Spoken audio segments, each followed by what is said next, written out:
Hi there, I'm Coach Sage Canaday of SageRunning.com. And I'm Coach Sandi Nightpaver. And today we're going to talk about the danger of too much vertical oscillation. That's the bouncing up and down in your running stride. And I kind of say danger because it could lead to an injury risk. It could lead to knee pain, Achilles tendonitis, plantar fasciitis, calf strain, hamstring strain, things like that. But it also really hurts your efficiency in distance running events. And I know, like, you came from a different sport, like basketball, right?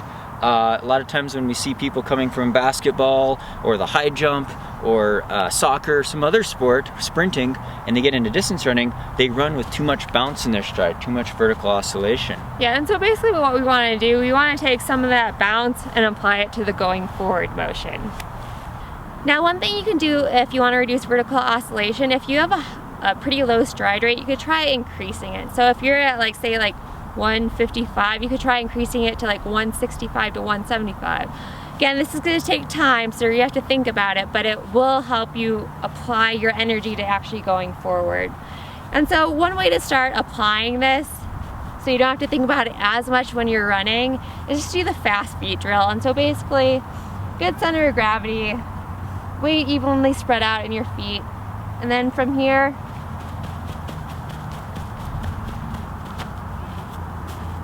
all you're doing is fast feet, keeping a good upper body posture while keeping those really small steps and staying close to the ground.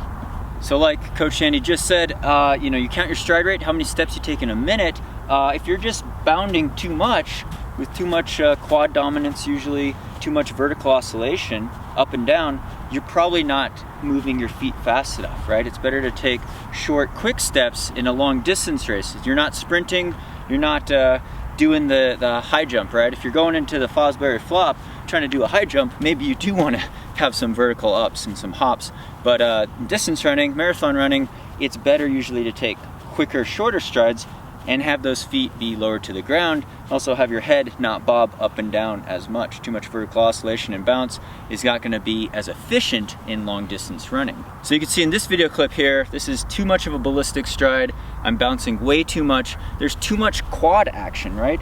If you're springing up and down, you're engaging your quads too much. Now you will be engaging your quads on an uphill, but the idea is that you're shifting the power in propelling yourself forward, leaping forward, needs to come more from the gluteus maximus, your butt muscles. So just to jump in here really quick, a lot of people will tell me I have no idea if I'm using my glutes or not.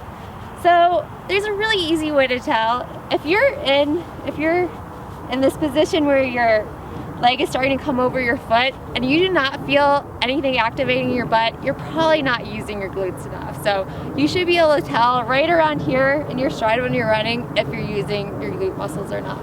Otherwise, your quads are going to get overdeveloped, like mine kind of did the last year, and you're not going to have that staying power, right? The quad should be stabilizing your knee joint. It should be something you use on downhills. It is obviously something you engage on uphills, and if you're doing the high jump or jumping up to dunk a basketball hoop, I could barely touch the net.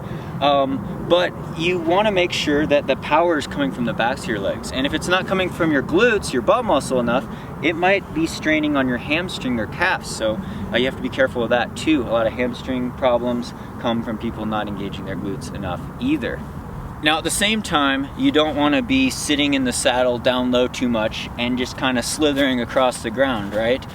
In this clip you see me sitting in the saddle way too low, no vertical oscillation, kind of got the slither form going on, right? I'm slithering along. I view myself more as a Ravenclaw rather than a Slytherin. So you don't want to be sitting in the saddle doing the slither too much. That being said, again, you don't need to be bouncing up and down like you're going to dunk a basketball hoop. That's better sprinting form, that's better high jump form, it's better for other sports. It's not great for marathon running. And you do see some elites, there are some elites running super fast marathons that do have a pretty bouncy stride. It's because they've got a lot of power in their stride and they're running at a really high velocity, like sub 3 minute per kilometer pace or sub 450 per mile pace. It's a little bit different for some of the top end elites who have a lot of fast twitch muscle fibers as well. Alright, so thanks for watching our running form tutorial. Not too much vertical oscillation.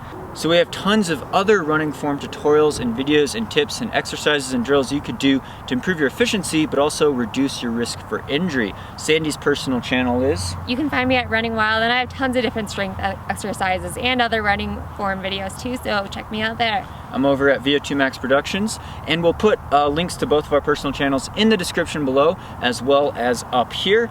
We both co-created and sell training plans for any surface, any distance running at sagerunning.com. Link to the website there. Thanks for subscribing on here, and stay tuned for more videos.